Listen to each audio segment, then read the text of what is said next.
Good morning. Thank you. Okay, so we're about to launch into learning some basic elements of Python today. The elements I'm going to talk about are common to every programming language that I know, at least in concept, and of course slightly different in detail.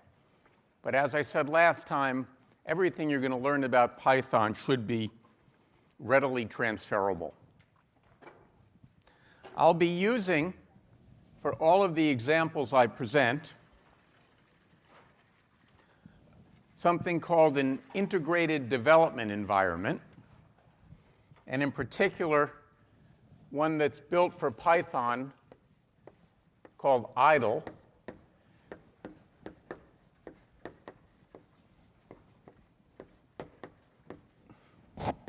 Usually we talk about these things as IDEs.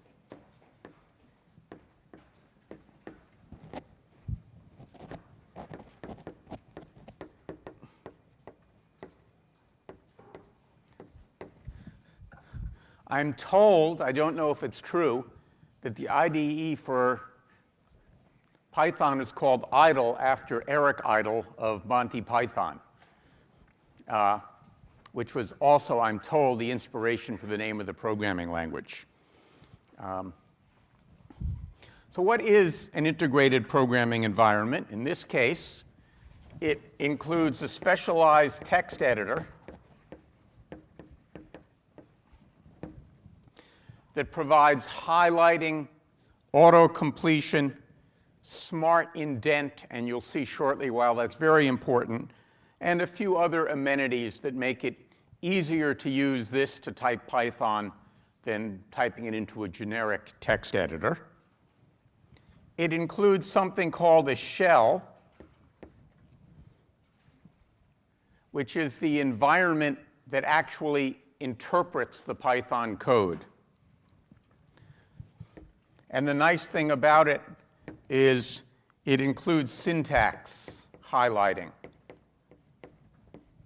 So the shell gives you some information about the syntax, as does the text editor, of course. And finally, it includes an integrated debugger. This could be useful in the unlikely event that your programs have errors when you write them. Though, truth be told, I've been programming in Python for years, and I don't know that I've ever used a debugger. It's not that I don't make mistakes, it's just that I'm kind of a Luddite, and I typically use print statements for debugging. And in fact, almost every programmer that I know, when push comes to shove, ends up using print statements. But the debugger is there should you care to take a try. All right, so you'll see on the screen here an idle shell. In the shell, we can type things. What are we going to type? Well, the first thing to understand is that at the core of Python, and probably the most important thing to understand, are something called objects. Everything in Python is an object. So every kind of entity that you can create in Python is an object. And in fact, Python code itself is an object. You remember we talked about stored program computers last time, and the concept that a program is data, just like a number is data.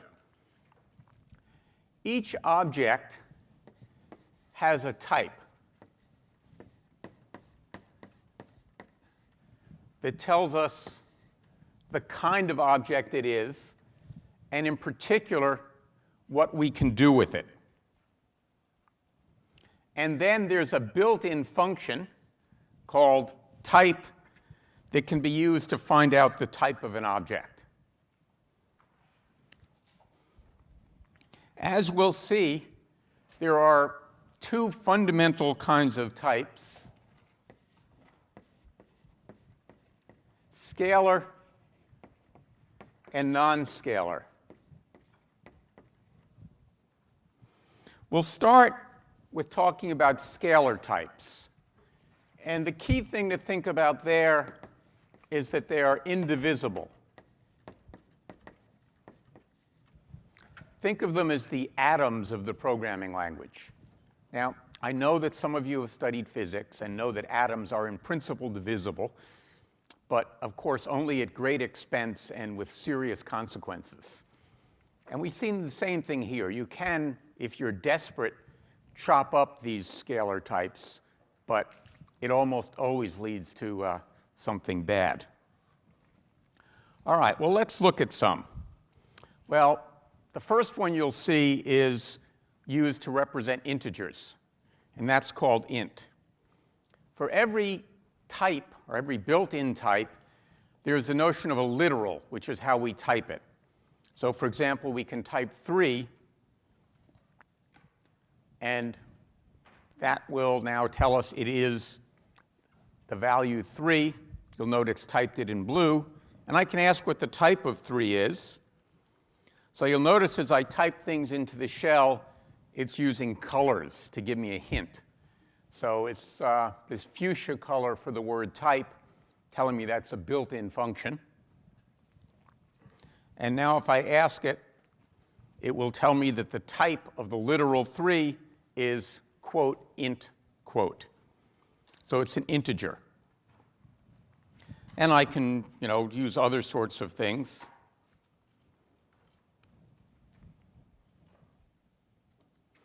All right, there's also a type float.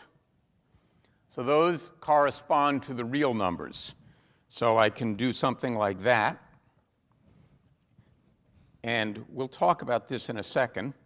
But you'll notice if I do type of 3.2, it tells me it's a float.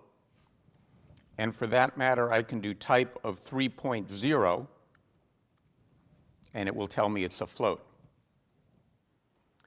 So there's a difference between 3 and 3.0. One is an int, and one is a float. Now, you'll notice something kind of weird here.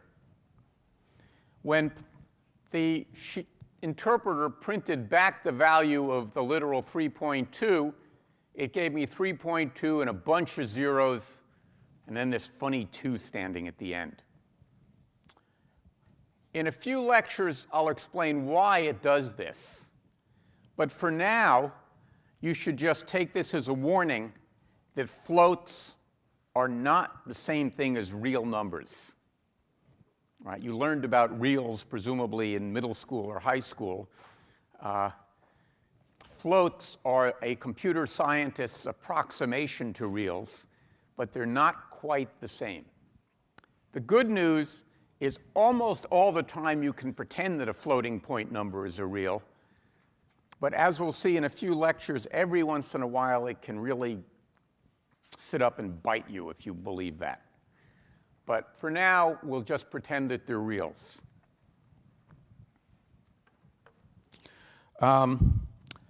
There's Booleans, a nice scalar type, of which there are only 2 values. One of them is true. And what do you think the other Boolean value is?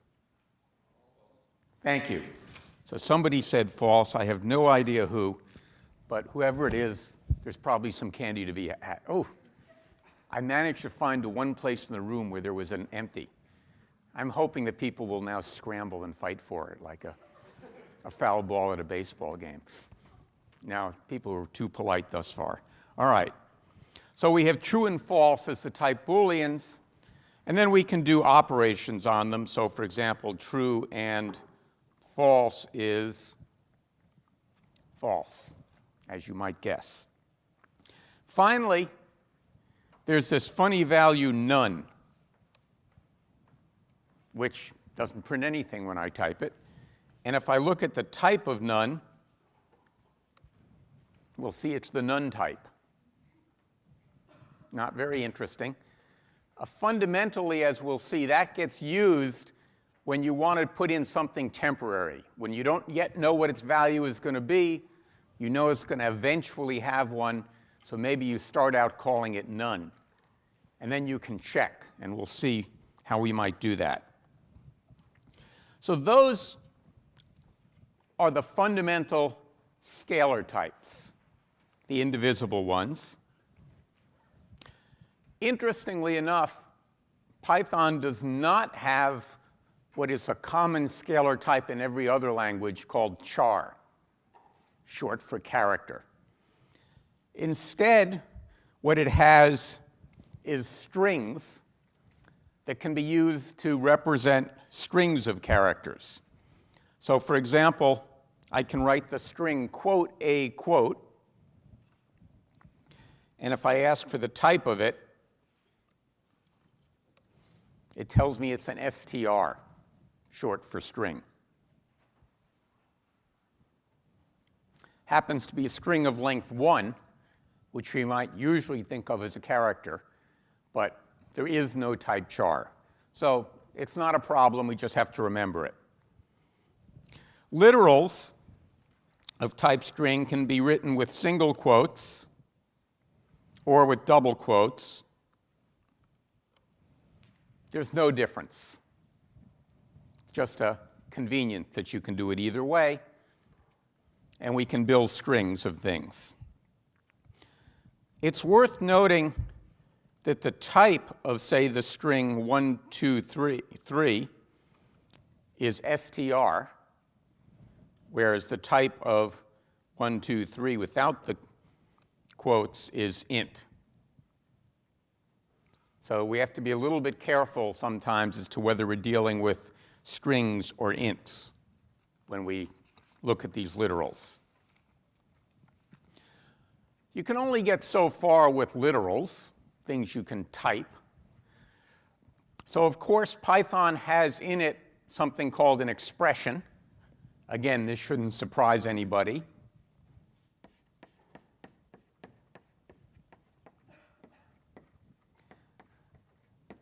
And an expression is a sequence of operands and operators.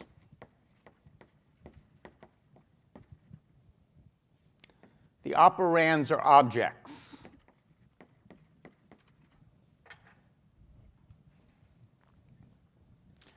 So for example, we can write the expression 3 plus 2. And when we type an expression into idle, it automatically evaluates it and prints the value of the expression. In this case, of course, it's 5. One thing to be a little careful about is if I type the expression 3/2, slash is the divide operator, I get 1. Whereas if I type the expression 3.0 divided by 2.0, I get 1.5. So dividing two integers in Python 2.x gives you essentially a floor operator. In 3.0, by the way, integer division is not allowed. It always converts it to floats and does a floating point division. But for many of you, this will be something that will trip you up as a bug. If you want to get real division, write floating point numbers. Otherwise, unpleasant things may happen. Some other interesting things I can type.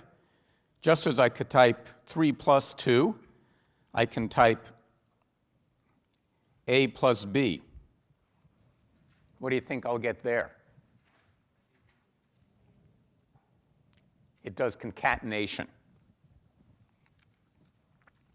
So what we see here is that the operator plus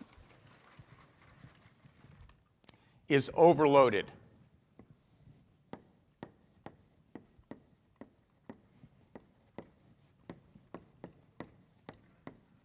So overloaded operators have a meaning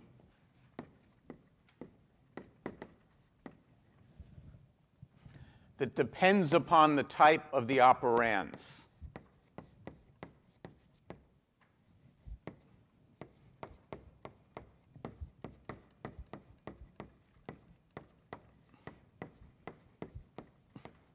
And of course, we've already seen that with the slash operator, which means one thing for ints and another things for floats. And of course, we see the same thing with plus. What do you think will happen here? 3 blank 3. Any guesses? I get a syntax error. Remember, we talked about that on Tuesday. It's not a valid Python expression, so we get an error. How about this one? That is syntactically valid. It's got operand, operator, operand. What do you think it'll do when I hit return here? Somebody? Is that a semantics error? Pardon? Is that a semantics error? A static semantics error. And because of the light, I can't see who said that. Raise your hand. Oh, come on. All the way back there? All right. I have the most chance of carrying with one of these.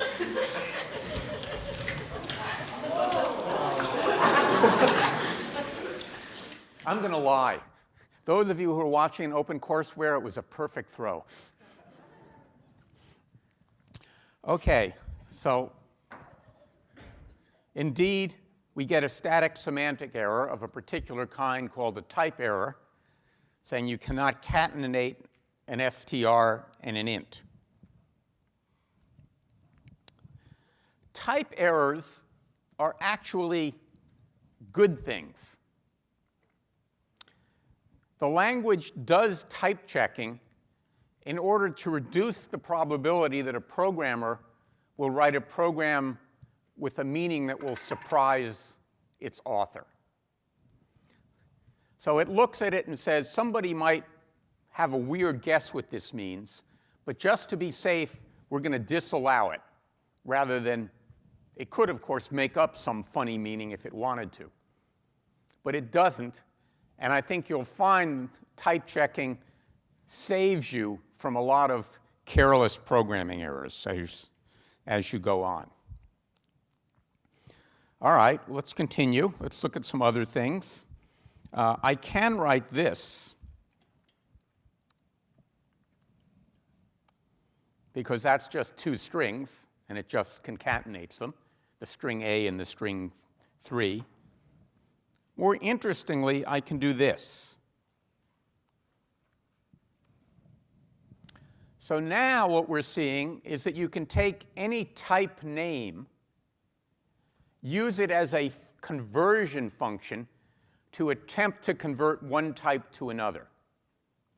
So this has now converted the int 3 to the str quote 3 quote. Similarly, I can do something like this.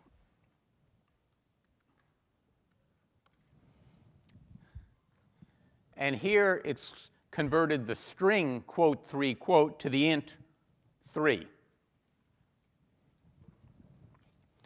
On the other hand, I could do this.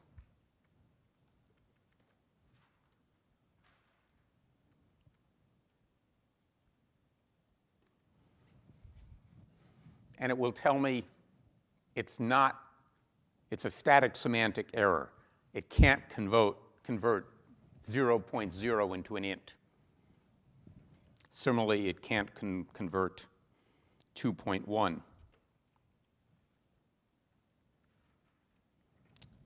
Or can it? So now I've given it the float 2.1, and I've tried to convert it to int. Not the string 2.1, but the float, and it succeeds. And it succeeded by essentially truncating it. Is this a good thing or a bad thing?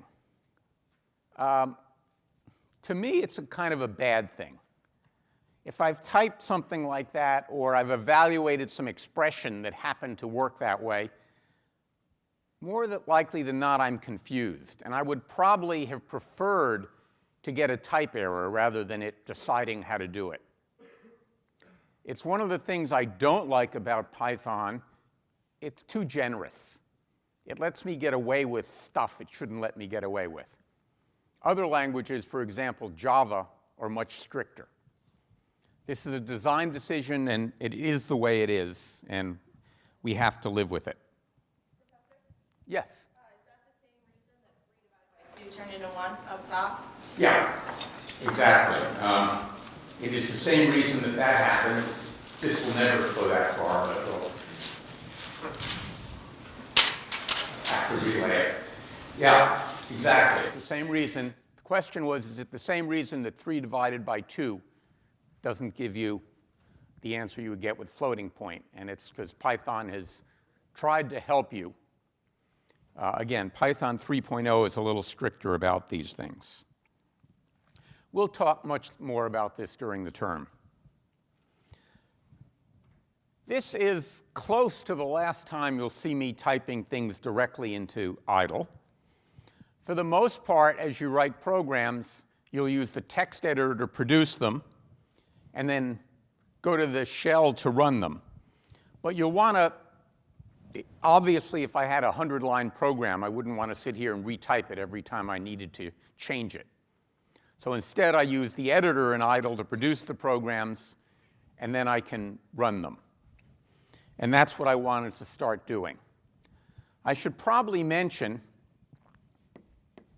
that what most people call a program, some Python programmers call a script. Think of those two things as synonyms, but you will see people use both of them. I will typically call them a program. All right, let's look at an example. So the first thing to say is that things look a little bit different when they're executed from a script than when you execute them directly in the interpreter. So I happen to have a script here. If a line in a script starts with a sharp sign or a number sign, that makes it a comment. So it's not executed. So I've started here just by commenting out everything. But now, whoops.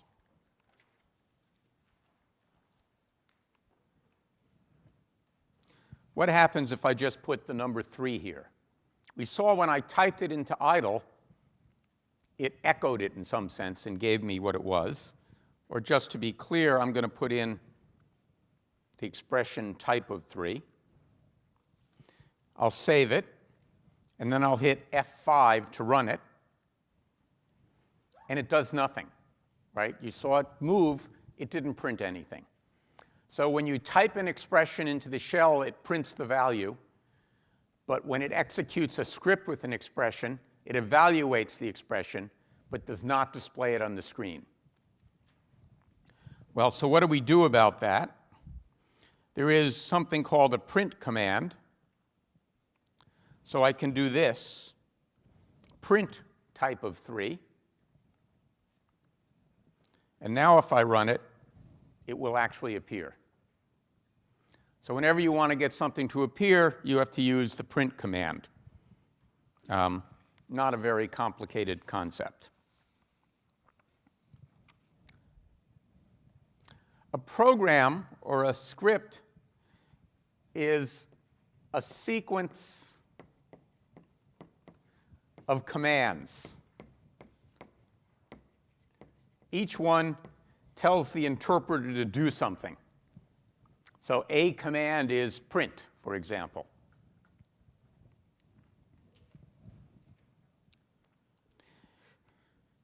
Okay, so that's there. That's kind of boring. I'll get rid of that. The next command is a really interesting one. It's an assignment statement.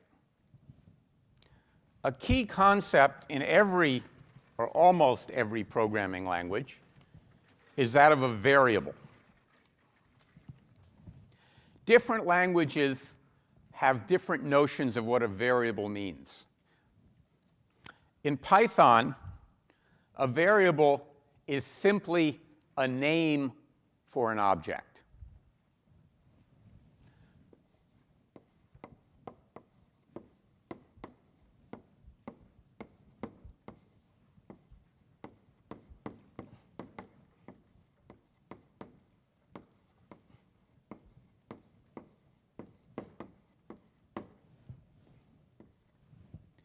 And what an assignment statement does in Python is it binds a name to an object.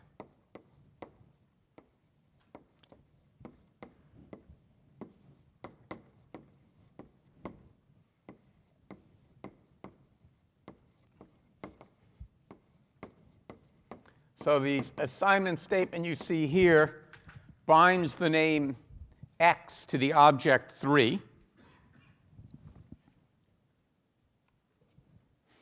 The next statement rebinds the name x to the value of the expression x times x. So it takes the old value of x, evaluates the expression, and then binds the name x to the new value. So at the end of the second statement, x will be bound to 9. By the way, these are really stupid comments I've written here. I put them in just to show you what these statements are doing. For goodness sake, when you write comments in your programs, assume that the reader can read Python and you don't have to explain the programming language in your comments. That's not to say you shouldn't write any comments. The purpose of a comment is to make the program easier to read. And so typically comments are there to explain things.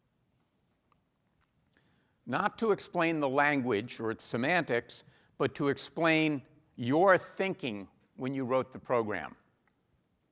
What is the algorithm you've used? And we'll see some useful examples of comments, probably not today, but later. All right, so let's execute this script.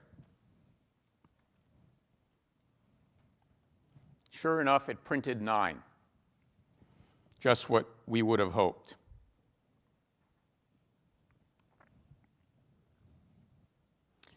All right, now let's try some other things.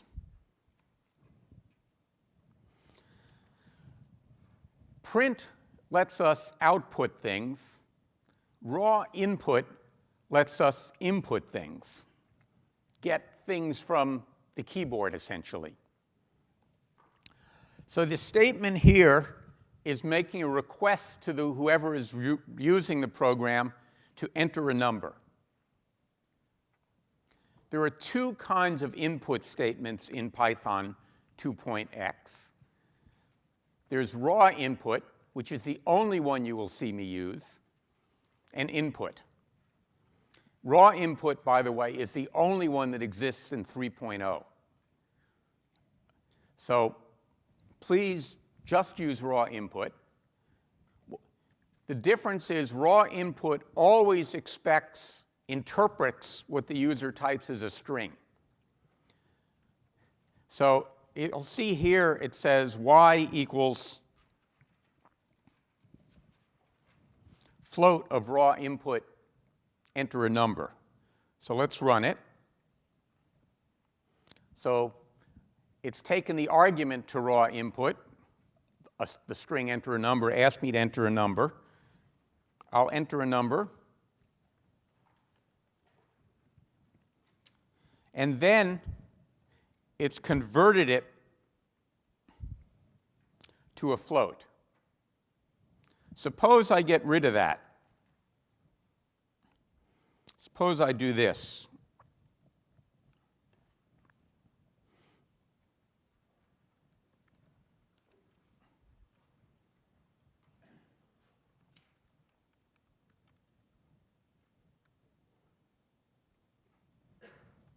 That should work.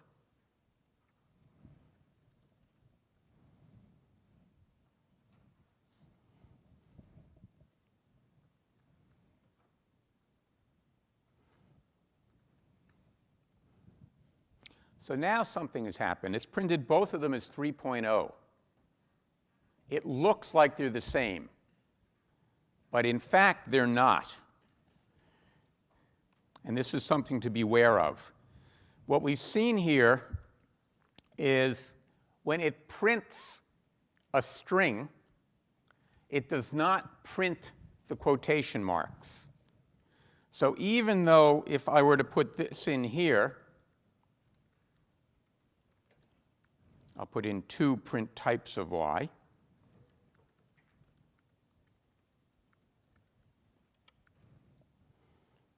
And I'll comment this out because I'm getting kind of tired of seeing 9.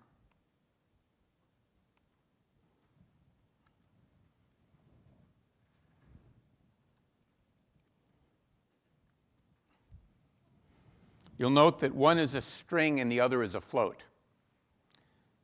Again, I point this out because this is something that can confuse people when they're debugging programs, because you think it's a float when in fact it's a string.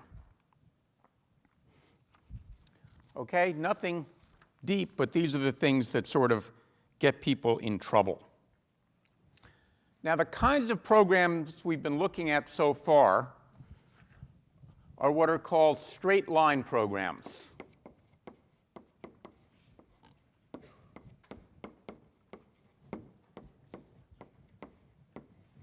What distinguishes a straight line program is it's a sequence of commands you execute one after another. You execute every command without making any deviations, without going back with any loops to execute a command more than once. So in a straight line program, every command gets executed exactly once. There is a very elegant and even useful theory that talks about different levels of complexity of programs and says, for example, what kind of functions can you compute with straight line programs. We'll talk more about that field, which is called complexity theory, later in the semester.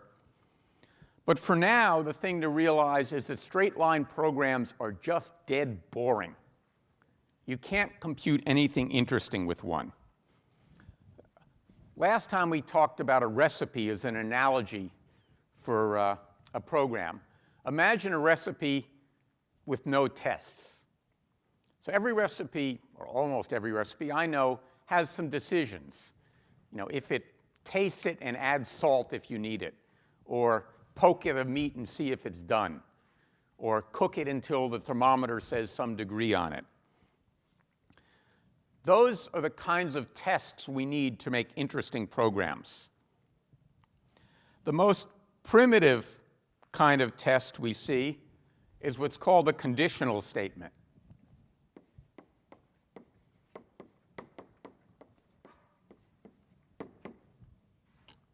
And those are written using the word if, and optionally, as we'll see, the words else or elif, standing for else if. So let's look at an example here.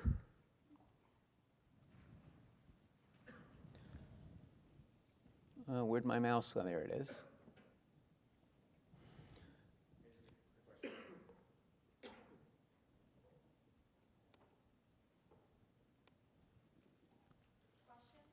Yes.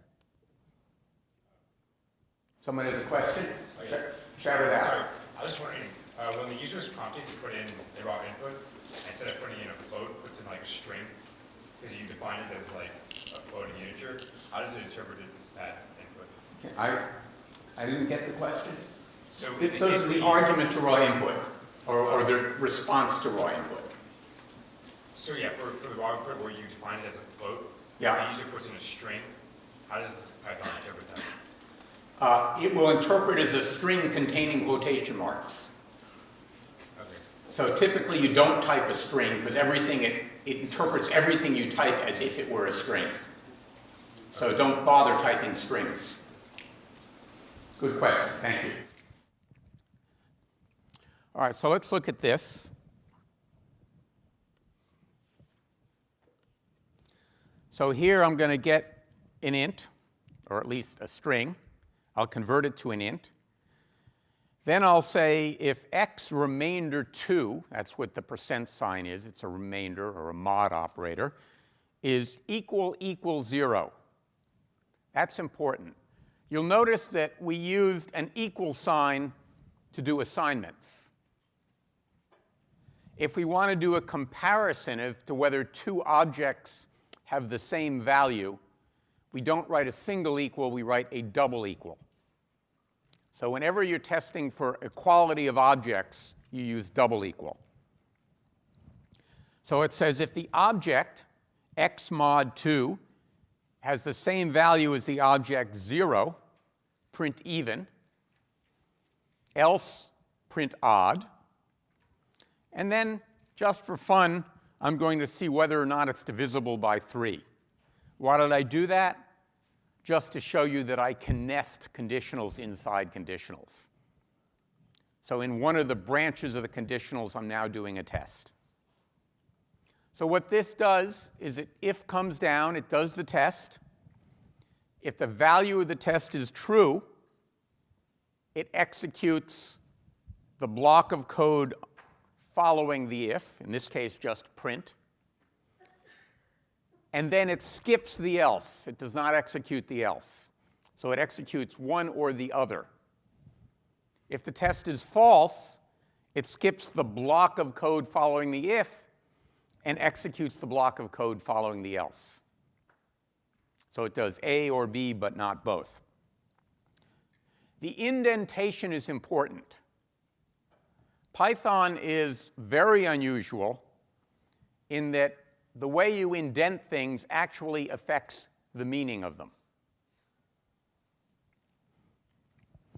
And you can tell that if I were to type this in the editor, you'll note here it's on that line, but if I hit return, it automatically indents it. That's the auto indent feature I mentioned earlier in the editor of idle. And this tells me how these things line up. So the fact that this is here tells me I execute it only as part of the else clause. The program would mean something quite different if I wrote this. Then it would mean if x mod 2 is 0, print even, otherwise print odd, and whether or not it was even or odd, do this test in the if statement. So the indentation actually affects the meaning of the program. Now, a lot of other languages, almost all other languages, don't do that. They have some punctuation. For example, C uses set braces to designate what's called a block of code.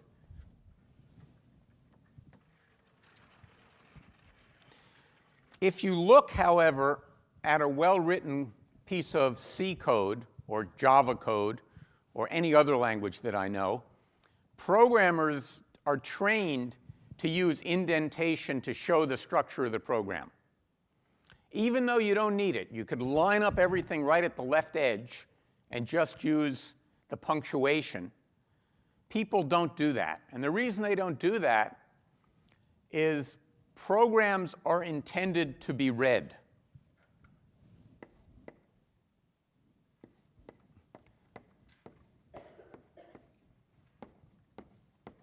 Not just executed. Why are they intended to be read? Because the only way you can debug a program is reading the code in it. Typically, you want to write your program so that if you look at it from a distance, the visual structure of the program reflects the semantics of the program. And that's why people use indentation when they don't need to, so that you can see the structure of the program by looking at it on your screen and not having to parse each symbol. The authors of Python made what I think is a very good design decision. They said, well, if that's the way you ought to write your programs, let's force people to write their programs that way and guarantee that the visual structure of the program actually matches the semantic structure. The problem with languages like C and Java is that you can indent things and fool the reader of the program by making it look like something is under something else when in fact it really isn't because of the punctuation. So here we have a guarantee that the visual structure matches the semantic structure, and I think that was one of the really good design decisions in Python. Okay, people see that? So we could execute this program. Let me get back to what it was before. Control Z is the go back. And now we can enter an integer, say 14, and it will tell us it's even. I can run it again, and now I'll put 15 in, and it will tell me it's odd. We'll try it once more. We'll put in 17. It was odd, and it's not divisible by 3. These kinds of programs are called branching programs.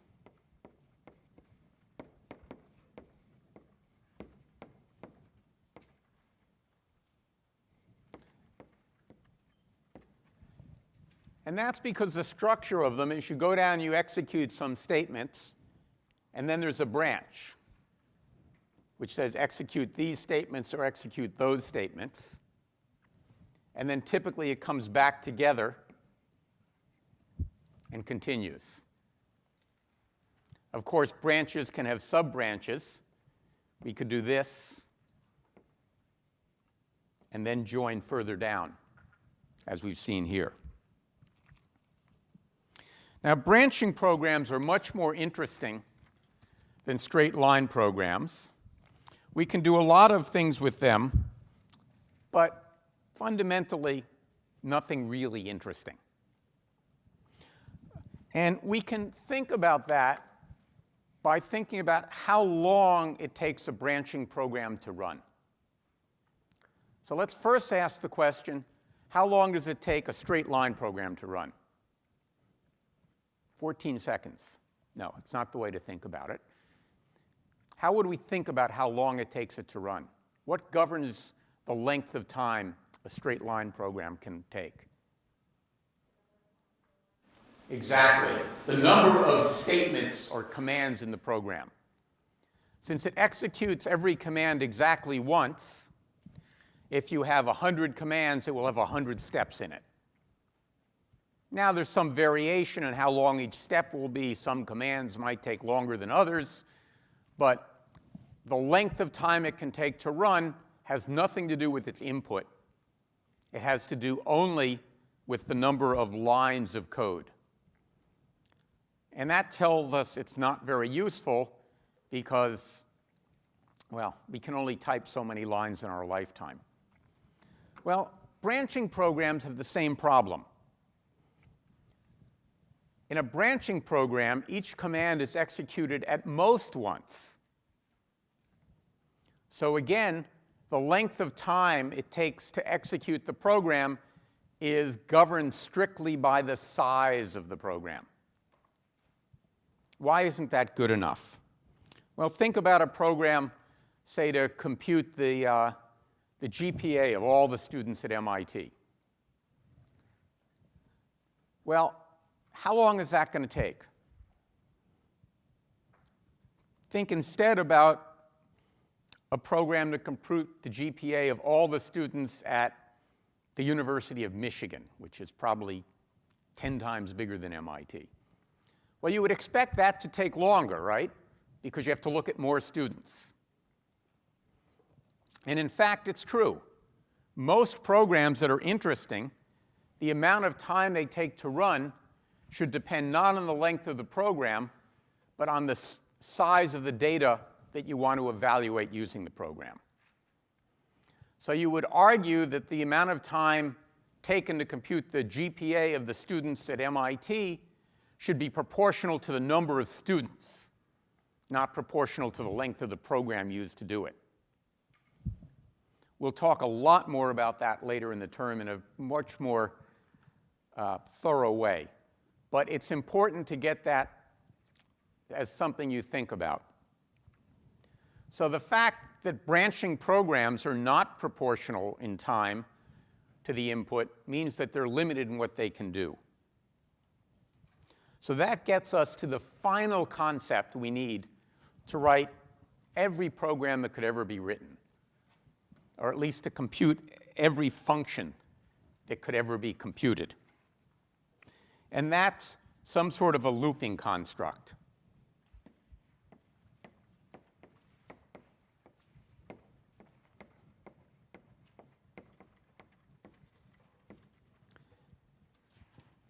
Once we add loops, we get to a class of programming languages or programming constructs that's called Turing complete.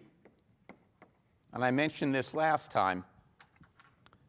Any program that can be written, or any function that can be computed, rather, can be computed in a Turing complete language.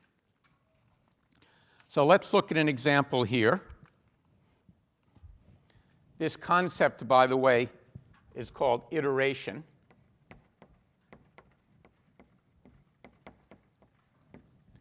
And if we look at languages with iteration, what we'll see is a more complicated flow of control. You execute some statements. Maybe you do some branching if you want.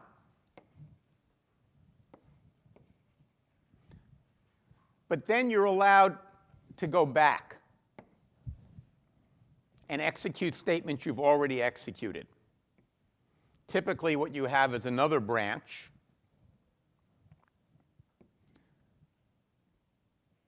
One branch goes back and one continues. So now we see we can execute a statement more than once. Suddenly, we have enormous power at our disposal. So let's look at an example of that.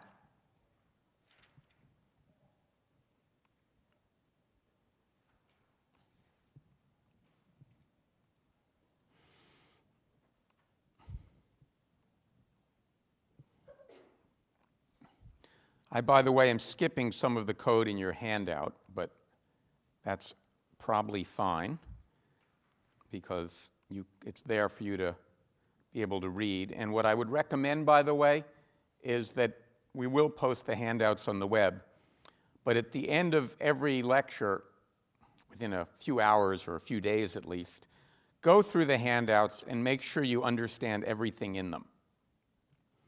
Because if you don't, you're probably missing something you'll need to understand to do the problem sets. So here's a little program that finds the cube root of a perfect cube.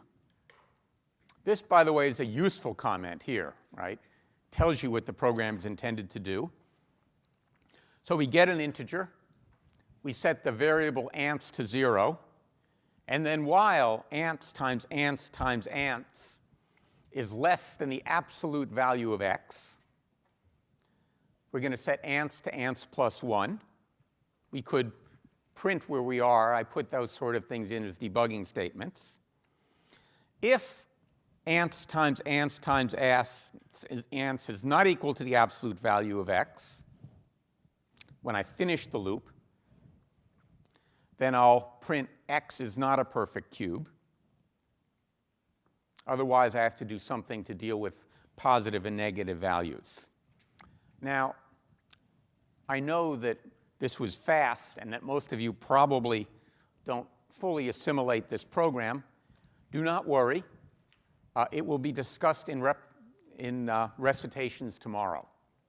So tomorrow, the recitations will review the Python concepts we've discussed today, but we'll start by emphasizing how these loops work.